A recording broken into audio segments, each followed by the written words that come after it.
আপনি রোজা না বলে সাওম বা সিয়াম বলেন কেন, এর তাৎপর্য কি? সাহারির জায়গায় সেহরি বলা এটা ভুল। রমাদান প্ল্যানার তৈরি করেছেন, এই ধরনের প্ল্যানার তৈরি করা কি কোরআন সুন্নাহ দ্বারা প্রমাণিত? আর বিলম্ব না করে চলুন তাহলে আপনাদের যে সমস্ত প্রশ্নগুলো আমাদের কাছে চলে এসেছে সেগুলোর উত্তর দিতে আমরা শুরু করি। আশিকুর রহমান আপনি জানতে চেয়েছেন আপনি রোজা না বলে সাওম বা সিয়াম বলেন কেন, এর তাৎপর্য কি? ভাই আশিক, আমরা রোজাও বলি, রোজা বলি না এই কথা সঠিক নয়। সম্প্রতি আমরা দেখতে পাচ্ছি যে কিছু ভাইয়েরা আমাদের বিরুদ্ধে ফেসবুকে অনেক আপত্তিকর কথাবার্তা লিখে যাচ্ছেন। আমাদের ভাইদেরকে আল্লাহ তাআলা হেদায়েত দান করুন। রমাদান মাস হারাম লিপ্ত না হলে কোনো ব্যক্তিকে, মানে কোনো ব্যক্তি অন্যায় করেছে এমনটি যদি না হয়, তাহলে নিছক দৃষ্টিভঙ্গিগত মতপার্থক্যের কারণে একে অন্যের বিরুদ্ধে বিশুদ্ধার করা, গীবত করা, মিথ্যাচার করা, এগুলো তো অনুচিত আমাদের জন্য। আমরা রোজা বলি না এটা সঠিক নয়, আমরা রোজা নিয়মিত বলি। তবে রোজার পাশাপাশি আমরা সওম বা সিয়াম শব্দটাকে ব্যবহার করার চেষ্টা করি যাতে করে কোন হাদিসের শব্দের সাথে মানুষ পরিচিত হয়। তাতে আমরা যে কল্যাণের দিকটি আছে বলে মনে করি, এটা আমাদের একান্ত দৃষ্টিভঙ্গি, সবার সাথে সব মত মিলবে এমনটা জরুরি নয়। আমরা মনে করি যে সওম এবং সিয়াম শব্দের যে একটা তাৎপর্যপূর্ণ অর্থ আছে, বিরত থাকা। কোত্থেকে বিরত থাকা? পানাহার থেকে বিরত থাকা, যৌনাচার থেকে বিরত থাকা, অর্থাৎ আত্মনিয়ন্ত্রণ শেখা। এই বিষয়টি কিন্তু সওম বা সিয়াম শব্দের মধ্যে রয়েছে। আর সিয়ামের মূল উদ্দেশ্যই হলো নিজেকে নিয়ন্ত্রণ করতে শেখা, নিজেকে নিয়ন্ত্রণ করা। অতএব আমরা সওম বা সিয়াম শব্দ বললে মানুষ সেটার অর্থের দিকে চিন্তা করবে, তার অর্থের বিষয়টি মানুষের মাথায় চলে আসবে, অর্থ জানার চেষ্টা করবে, এর মাধ্যমে সিয়ামের উদ্দেশ্যের দিকে মানুষ ধাবিত হতে পারে। সেই জায়গা থেকে আমরা ওই কোন হাদিসের যে তাৎপর্যপূর্ণ শব্দ আছে সেটি বলার চেষ্টা করি। রোজা, রোজ থেকে যার অর্থ দিন, মানে দিনে পালনযোগ্য ইবাদত, এটাতে বললে কোনো অসুবিধা নেই। ইন্নামাল আমালু বিন্নিয়াত, মানুষ রোজা বলে সওম সিয়ামকে বোঝাচ্ছে, অতএব নাম কি দিয়েছেন সেটা বড় মুখ্য নয়। কিন্তু রোজা শব্দটির অর্থের মধ্যে সেই তাৎপর্য নয়, সওম সিয়াম শব্দের অর্থের মধ্যে যে তাৎপর্য আছে। অতএব সওম বা সিয়াম শব্দর ব্যবহারের মাধ্যমে মানুষ কিন্তু অন্তর্নিহিত অর্থ আছে, যে অর্থের মধ্যে আবার দারুণ একটা আবেদন আছে, অন্যায়কে পরিত্যাগ করা, হারামকে পরিত্যাগ করা। সে আবেদনটির কথা মানুষ যখন ভাববেন, চিন্তা করবেন, এটার চর্চা হবে, তখন মানুষ তাকওয়ার দিকে অগ্রসর হওয়ার জন্য অন্তত একটা পরিবেশ বা সুযোগ, স্কোপ তৈরি হবে। সেই জায়গা থেকে আমরা সওম বা সিয়াম বলার চেষ্টা করি, কোন হাদিসের শব্দটা আমরা হুবহু কোট করার চেষ্টা করি, রোজা না বলে। যদিও রোজা বলাতে কোনো অসুবিধা নেই, আমরা রোজা বলি, অহরহ বলি। যারা মনে করেন আমরা রোজা বলেন, এটা সঠিক নয়, এটা ভুল কথা। আর সেই সাথে আমরা রমাদান লিখি মাঝে মধ্যে, আবার অনেক সময় রমজানও লিখি। অনেকে মনে করছেন যে আমরা মনে করি রমজান লিখলে সেটা ভুল। আমরা ভুল এটা কোথাও বলিনি, কারণ আমাদের উদ্দেশ্য কিন্তু একই। অতএব কে কি বলছেন এটা বড় কোনো বিষয় নয়। আর তাছাড়া রমজান এই শব্দকে রমজানকেও বললে মানে তার গুনাহ হয়ে যাবে, তিনি ভুল বলেছেন, এরকম কোনো কথা আমরা কখনো বলিনি। আমরা রমাদান বলার চেষ্টা করি, কারণ আসলে আরবি বর্ণের বাংলা উচ্চারণের ক্ষেত্রে সুনির্দিষ্ট কোনো প্রতিবর্ণায়ন পদ্ধতি নেই, যার কারণে ইসলামিক ফাউন্ডেশন একরকম করে, বাংলা একাডেমি দেখা যায় কোনো কোনো আরবি শব্দের ক্ষেত্রে ভিন্ন রকম ব্যবহার করে, তারপরে আরও বিভিন্ন প্রতিষ্ঠান বিভিন্ন রকমের করে, যার কারণে আমরা প্রতিবর্ণায়নের একটা নীতিমালা তৈরি করেছি। আমরা চেষ্টা করি যে দোয়া অথবা হাদিসের কোনো যদি উচ্চারণ আমরা দিই, সেক্ষেত্রে মূল উচ্চারণটার সাথে যত বেশি মিল রাখা যায়, যাতে করে মানুষ শুদ্ধ উচ্চারণ করতে পারে। যেমন দাল এবং দোয়াদের মধ্যে পার্থক্য করার জন্য একটা বফালা আমরা দিই। এখানে বফালা দেওয়ার কোনো যৌক্তিক কারণে, জাস্ট বোঝার জন্য। এটা আমাদের নিজস্ব প্রতিবর্ণায়ন পদ্ধতি।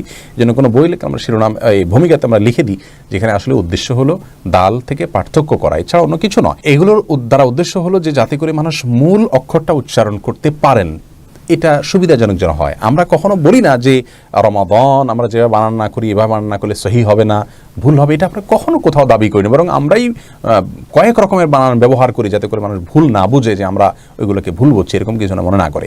অতএব আমাদের রমাদান বানান নিয়ে যারা ট্রল করছেন বা যারা বাজে কথা বলছেন, সে সমস্ত ভাইদের কাছে বিনীত অনুরোধ যে আমরা যা বলি না সেটা আমাদের উপরে চাপিয়ে দিবেন না। আমরা কখনো মনে করি না যে রমজান বললে বড় কোনো ভুল হয়ে যাবে, অন্যায় হয়ে যাবে, না, আমরা নিজেরাও রমজান বলি।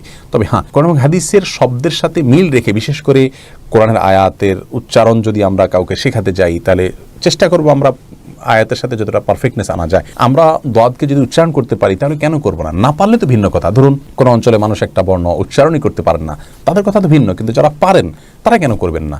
সাহরি নিয়ে অনেক কথা আমি দেখছি ফেসবুকে, অনেকে বলছেন যে আমরা সাহরির কথা বলছি, সেহরির কথা নিষেধ করছি। সাহরির জায়গায় সেহরি বলা এটা ভুল, এটা স্পষ্ট ভুল।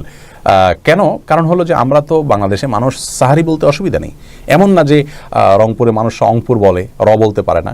অনেক অঞ্চলে মানুষদের অনেক অক্ষর উচ্চারণের ক্ষেত্রে তাদের আল্লাহ প্রদত্ত তাদের সীমাবদ্ধতা আছে, তাদের কথা ভিন্ন, তাদের জন্য কোনো অসুবিধা নেই। কিন্তু সেহরি যদি আমি বলতে পারি, তাহলে সাহারি বলতে অসুবিধা কোথায়?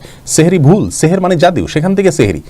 এটা ভুল প্রচলন হয়ে গেছে। আমরা সঠিকটাকে আনতে তো সমস্যা নাই, কিন্তু কেউ সেহরি বললে যে কোনো গুনাহগার হবেন, তিনি কোনো বিশাল বড় অন্যায় করে ফেলেছেন, তার রোজা হবে না, এরকম কোনো বিষয় তো আমরা কখনো বলি না। কিন্তু শুদ্ধ উচ্চারণের দিকে যেতে তো সমস্যা নেই। রোজার জায়গায় সম বলা, এগুলোর মধ্যে শুদ্ধ অশুদ্ধের ব্যাপার নাই, কিন্তু সাহরির জায়গায় সেহরি বলা, এখানে ভুল এবং শুদ্ধের ব্যাপার আছে। আমরা এই বিষয়গুলোকে খুব বড় করে দেখাই না, খুব ছোট করে বলি, কিন্তু শুদ্ধটা চর্চা করতে তো কোনো সমস্যা নেই। কিন্তু আমাদের যে সমস্ত ভাইরা আমাদের বিরুদ্ধে ট্রল করছেন এবং বাজে মন্তব্য করছেন, তাদের প্রতি বিনীত অনুরোধ হলো যে আপনি আপনার মতো কাজ করে যান, আমাকে আমার মতো কাজ করতে দেন, আমি ভুল কিছু করলে সেটা ধরিয়ে দেন। সেহরি শব্দটা ভুল, এটাকে অস্বীকার করার কোনো সুযোগ আছে? সেহের মানে জাদু। আল্লাহ তাআলা কোরআনে কারিমে সেহের শব্দ বলেছেন বহু জায়গায়। অতএব আমরা সাহুর বলাটা হাদিসের ভাষা এবং শুদ্ধটা বলাটা চেষ্টা করব। এখানে শুদ্ধ অশুদ্ধের ব্যাপার, যার কারণে আমরা বলেছি। কিন্তু এই শুদ্ধ অশুদ্ধের উপরে কোনো গুনাহ হবে, এর উপরে কোনো রোজা হওয়া না হওয়ার সম্পর্ক আছে এমন নয়, যার কারণে বিষয়টাকে আমরা অনেক শক্ত করে দেখছি না, কিন্তু অনেকে আমাদের নামে সেটাকে শক্ত করে দেখছি বলে প্রচার করছেন। খোলাসা কথা হলো, সম সিয়াম এগুলোর মধ্যে একটা তাৎপর্যপূর্ণ অর্থ নিহিত আছে, আত্মনিয়ন্ত্রণ এবং বিরত থাকা, পরিত্যাগ করার, এই শব্দগুলো ব্যবহার করলে ভালো, কোরআন হাদিসের শব্দ, কিন্তু রোজা ব্যবহার করলে কোনো অসুবিধা নেই। আর সাহুর বা সাহরি বা এই জাতীয় শব্দ ব্যবহার করতে হবে যেটা শুদ্ধ। সেহরি এটা ভুল, ভুলটা আমরা কেন বলতে যাব? প্রচলিত হয়ে গেলেই আমাকে বলতে হবে? তাহলে সংশোধনীটা কেন? কোনো ভাষার শব্দ অন্য ভাষায় যায় যদি বিকৃত হয়ে যায়, তাহলে উচ্চারণ বিকৃত হলে একটা কথা, কিন্তু এখানে উচ্চারণ বিকৃতির বিষয় না।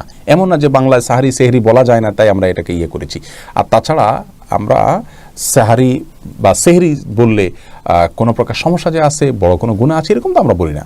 জাস্ট শুদ্ধ উচ্চারণ, এটার অর্থ এটা, আমরা এটা বোঝানোর চেষ্টা করছি। এইটুকুর কারণে যারা সমালোচনা করছেন, আল্লাহ তাদেরকে হেদায়েত দান করুন। তাদের মধ্যে অনেকে আছেন তারা শিয়া অথবা শিয়াদের দ্বারা প্রভাবিত, শিয়াদের বিভিন্ন ইমামদের নাম তাদের আইডিতে ধারণ করে আছেন।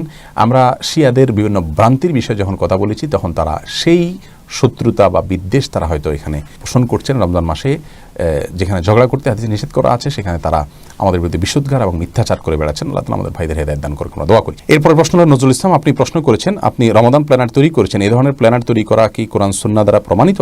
রমাদান প্ল্যানারের ভূমিকায় আমরা কিন্তু লিখে দিয়েছি, নির্দেশিকার মধ্যে লিখে দিয়েছি যে এই প্ল্যানারটি কোরআন হাদিস থেকে বাতানো কোনো ছাঁচ নয় যে আপনাকে এই ছাঁচে করতে হবে। আমলে ইবাদত করার জন্য যার যখন যেটা সুবিধা হয়, সে একটা প্ল্যান তৈরি করে নিবে, একটা জাদওয়াল তৈরি করে নিবে, একটা শিডিউল তৈরি করে নিবে, তাতে কাজ করতে সুবিধা হয়। অতএব এই বিষয়টি প্রত্যেকে যার যার নিজস্ব ব্যাপার, এটা একটা জায়েজ ব্যাপার। ধরুন আপনি আপনার একজন সন্তানকে হাফেজ বানাবেন, প্রতিদিন 1 পৃষ্ঠা করে পড়ালেন এবং 360 দিনে 360 পৃষ্ঠা তাকে আপনি মুখস্থ করালেন, এটা আপনি প্ল্যান করলেন যে তুমি প্রতিদিন 1 পৃষ্ঠা মুখস্থ করে আমাকে শোনাবে, এরকম একটা সিস্টেম করে নিলেন, প্রতিদিন 1 পৃষ্ঠা সে মুখস্থ করে আপনাকে শোনায়। তো কেউ যদি বলে যে এটা কি সুন্নাহ সম্মত কাজ কিনা, তাহলে এই প্রশ্নটা যেরকম অবান্তর, আমাদের প্ল্যানারকে সুন্নাহ সম্মত কিনে প্রশ্ন বলাটাও অবান্তর। কারণ আমরা তো বলি না এটা সুন্নাহ সম্মত, আমরা স্পষ্ট এটার নির্দেশিকা বলে দিয়েছি, এটা কোনো সুন্নাহ সম্মত কোনো শিডিউল নয়। এটা আমি একটা শিডিউল আপনাকে প্রস্তাব করছি, আপনি আরেকটা বানিয়ে নেন, যার যেভাবে সুবিধা সেভাবে করে নেন। কোরআন সুন্নাহর আমলগুলোকে রমাদান মাসে আমাদের করতে হবে, এছাড়া এক্সট্রা নফল আমল করতে হবে। আমলের সুবিধার্থে আমরা কিছু পরামর্শ দিয়েছি যে আপনি প্রতিদিন নিজেকে সংশোধন করেন, কোরআন হাদিস পড়েন, দোয়া মুখস্থ করেন, বিভিন্ন অফার আমরা করেছি। এই অফারের সাথে কোরআন হাদিসের কোনো সম্পর্ক নেই, এটা একটা কোর্স বলতে পারেন। একজন হাফেজ ছাত্রের জন্য যেরকম 1 পৃষ্ঠা করে কোরআন হিফজ মুখস্থ করা একটা কোর্স, এটা একটা কোর্স। আমরা বিভিন্ন এই যে 1 ঘন্টা লাইভে যাচ্ছি প্রতি সপ্তাহে, এটা কি কোরআন হাদিসে আছে? কেউ কেউ জিজ্ঞাসা করে এটা সুন্নাহ সম্মত কিনা, এই প্রশ্ন অবান্তর প্রশ্ন হবে না? ঠিক একইভাবে এই প্ল্যানার তো মানে এটা কি সুন্নাহ সম্মত কিনা, এই প্রশ্নটা একই রকম অবান্তর। আমরা তো সুন্নাহ বলছি না, এটা সুন্নাহ হতে যাবে কেন? এটা একটা জায়েজ কাজ, আমি একটা প্ল্যান করেছি, আপনি আরেকটা করেন, এটার মধ্যে মডিফাই করেন, যার যেভাবে সুবিধা হয় করেন, কিন্তু থাকতে হবে কোরআন সুন্নাহর বাতানো আমলের মধ্যে। এখানে আমরা এমন কোন আমল বলি না যে প্রথম রমজানে এই আমলটা করলে এই সওয়াব হবে, দ্বিতীয় রমজানে এই আমলটা করতে হবে, এরকম আমরা কোনো কথা বলিনি। অতএব এটাকে সুন্নাহর সাথে কম্পেয়ার করার কোনো প্রশ্নই আসে না। এটা সুন্নাহ নয়, বরং এটি একটি জায়েজ কাজ আমাদের নিজেদের আমলকে সাজানোর জন্য।